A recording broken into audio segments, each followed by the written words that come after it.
Hey guys, I'm Chris McIntyre, and this is Almost Above Average. This one is going to be difficult. We are going to be discussing grape and child grape, so I'll try to be sensitive when I get to some of the rough parts. But I wanted to shine a light on the story of Katie Johnson. Here, I'm going to share an article that I randomly found on Substack, which kind of sent me down a rabbit hole to start looking up who this Katie Johnson was. So I want to read a little bit from the article. The creator's name is Kate Mean or Manny, MANNE. I'll link to her in the show notes. The article's pretty long, but we'll go through some of it. So there it is. The actual conspiracy theory surrounding Trump and Epstein. Nearly 70% of Americans now believe that the Trump administration is concealing information about the notorious sex trafficker and child rapist Jeffrey Epstein. But still, among my progressive circles, a fair proportion of people are still dismissing this possibility, and with it, the idea that Trump actually abused teen girls at Epstein's parties, as a baseless conspiracy theory. To be sure, much of MAGA's conviction that Trump is hiding something personal have dubious origins in the wild and pernicious lies perpetuated in QAnon, the cult that spread the belief that the cabal of elite child cannibals and molesters have been trafficking toddlers. But you can, of course, believe the right thing for the wrong reasons. And given the solid evidence to hand about Trump's misconduct, some of it new, much of it old, the real conspiracy theory at this point has a radically different basis. Nobody in the mainstream media has yet named it, and it desperately needs the acknowledgement. The real conspiracy theory around Trump and Epstein is that multiple, apparently unconnected women lied and continue to lie about Trump's behavior. This with nothing to gain and much to lose by speaking out about his misdeeds. So, we're going to start with Katie Johnson, the pseudonym adopted by the woman who this creator wrote about her last time. Her story, if it's true, we're going to watch a clip about this also. If it's true, it goes like this. For decades, she was silent after Trump allegedly raped her at the age of 13 at the home of Jeffrey Epstein in 1994. She also alleges that Trump sexually abused her there on 3 prior occasions. Katie never planned to speak out about this publicly until 2016. When Trump was running for president, Katie met a TV producer at a party who offered to tell her story, Norm Lubow, who adopted the pseudonym Al Taylor. He shopped around her video testimony to multiple media outlets who found, upon vetting him, that he had once been a producer on the Jerry Springer Show, and he had an anti-Trump agenda, among other red flags. So the story fizzled out, and Katie was assumed to be a liar who Lubow had coached or scripted. At the same time, her lawsuit in New York, filed by a respectable attorney who met at a video conference with Katie, was dropped after she received threats, including death threats, for the same reason. She canceled her planned press conference in LA a few days before the presidential election, where she had planned to warn America about the kind of man they were on the verge of electing. Again, that's all if we take Katie's word for it. I'm not going to read the whole thing. She goes through a few different things, but I didn't know about Katie Johnson. So I started doing a little research and I found a clip. But if we take her for her word, this is very disturbing about the administration, about President Trump's cover up and what's going on. So let's check out this clip. Some parties I attend that I was working for Mr. Jeffrey Epstein. I haven't watched this whole clip, so it might get vulgar. If it does, I'll edit it out. But I think it's important that we do shine a light on this young lady's story. If I could come over and give him a hand job, and at first I wasn't very comfortable with it. This was like my first part. She's 13 telling the story, or from the perspective of a 13-year-old girl. Put yourself in your own mind at 13 years old. Party, and I didn't, I didn't think that was my responsibility, but my recruiter told me that I needed to do it, so I agreed to. There's a recruiter. That other article from Substack, the name of the recruiter is different. It's not Ghislaine. It's somebody else. So, I mean, if this is true, of course, that tells me that there is a network of recruiters kind of like Ghislaine. That's what that sounds like anyway. This is my opinion, everyone. I'm not an expert. I'm not a legal analyst. I'm just a guy that's frustrated just like you guys. Hit subscribe and let me know what you think in the comments. That was responsible for throwing the sex parties. There was, I originally came to New York trying to be a model, and in my travels, I met a girl named Tiffany there, who was very interested in me and said that, I think that's the name of the recruiter, at least from the article that I just read. Tiffany sounds like the recruiter. I wonder who this Tiffany person is. That's what she did, is that she helped girls, get what they wanted, and she could help me get into modeling, and that she knew a lot of people that were higher ups, and that it would be no problem. And so that's why She's just another one of Epstein's, sounds like a pretty girl who could persuade impressionable younger girls and, get them into the fold, as it were, the weird cabal, massage cabal, because it seems like he always wanted these young girls to do, started with massages, right?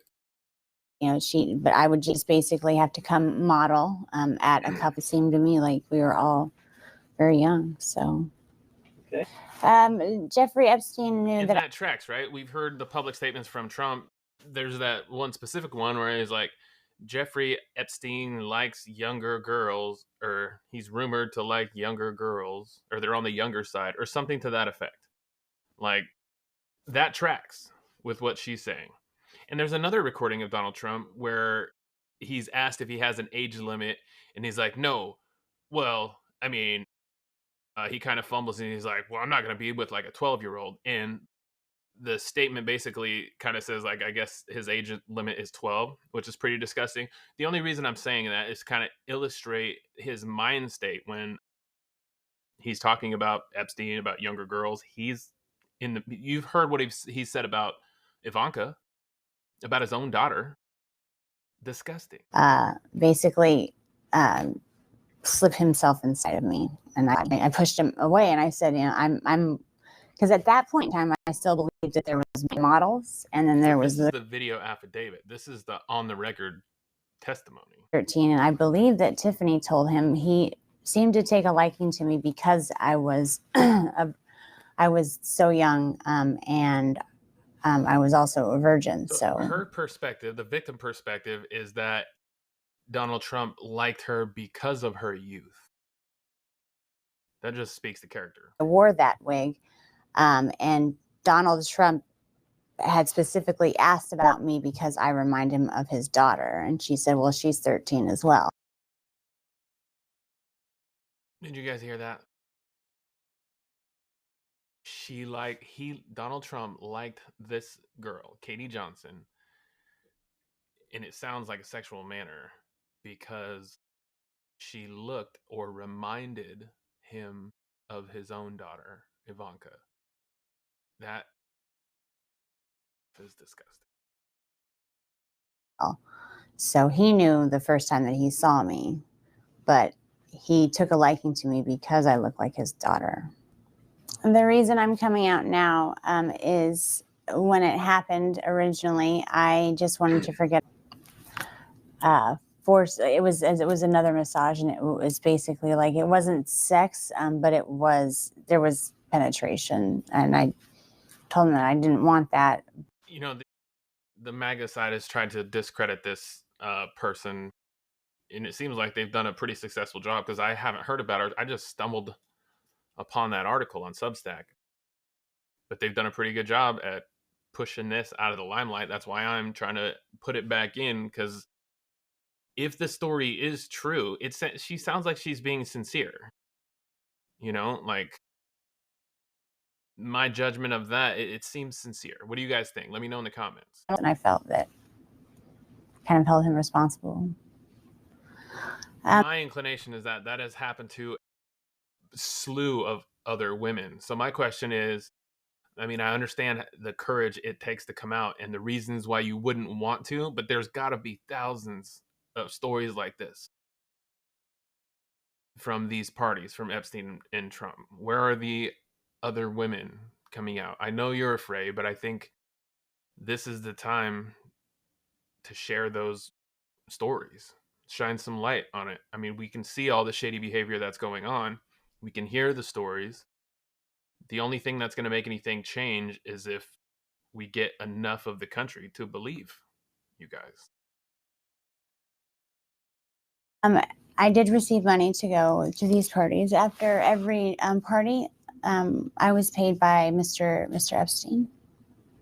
There wasn't, out of all the girls that were there with me, most of them were 13, 14. I think the oldest one might have been 16, just turned 16. And she'd been there for a while. It was Tiffany. He liked to watch other people have sex. I mean, he's a germ, doesn't like germs. So he, rather than partaking, he just watches. So, and Tiffany had informed him that I was the virgin. And so I was basically, so it was Tiffany who introduced us.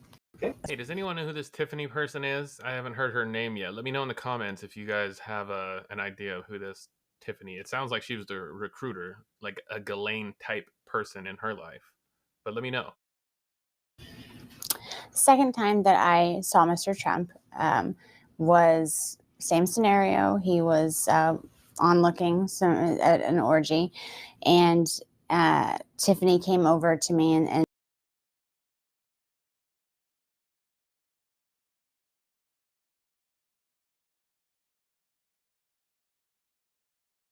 nervous. So I walked up to him and he was sitting there very proud, and I just kind of moved in that direction, and he kind of slapped me away and said, "What are you doing? You know, you need to put a condom on." Like I was some dirty filth or something without a condom. Tiffany ran over and handed him, me a condom and apologized, profusely, and said that would never happen again. And she looked at me and scolded me basically like a child and said that, and that's not how, Donald Trump always, anytime you touch his penis, it needs to have a condom on or a glove, and especially when it comes to performing oral sex. So I apologized, and then I performed oral sex on him. And once again, I'm sorry. Maybe I'll edit some of this out, but I'm sorry that we're both going through this. We're all going through this, but I think it's important that the MAGA side is not taking this seriously. Like, they don't see that Trump is clearly implicated. It looks like. This is heartbreaking. Again, once he was done, he hopped up, and that's the last I saw of him at that party. It's like once he's done, he's out. Mm-hmm. So Okay. sometimes some of the things that I noticed that were weird with him was sometimes before the parties he would come over and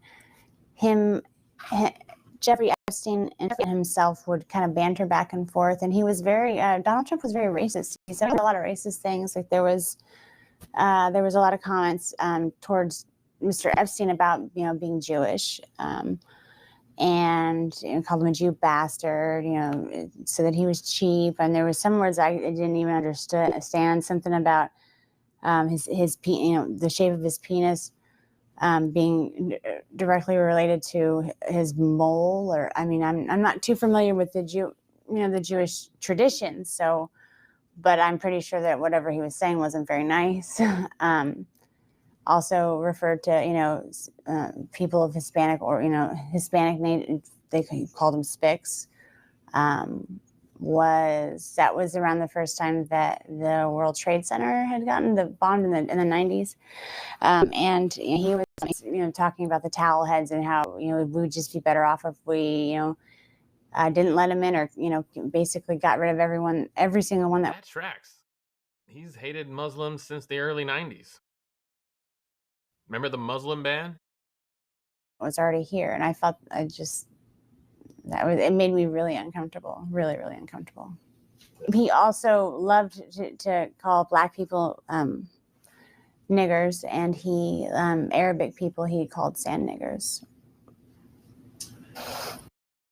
I'll delete that. The only time that he tried to give me some money was our last encounter together, where he acted out a rape fantasy. It just I was forced to give that money back because Jeffrey Epstein paid us after the party. So, but he just gave me the money. I don't even know why he gave it. Maybe to make me feel more cheap, but it was a pretty it was a great fantasy to him, but I wasn't playing. So there was those two times, and then there was after the next thing that Timothy approached me with was that he had a fantasy where he walked in on his maid. All right, let's not go through his fantasy list.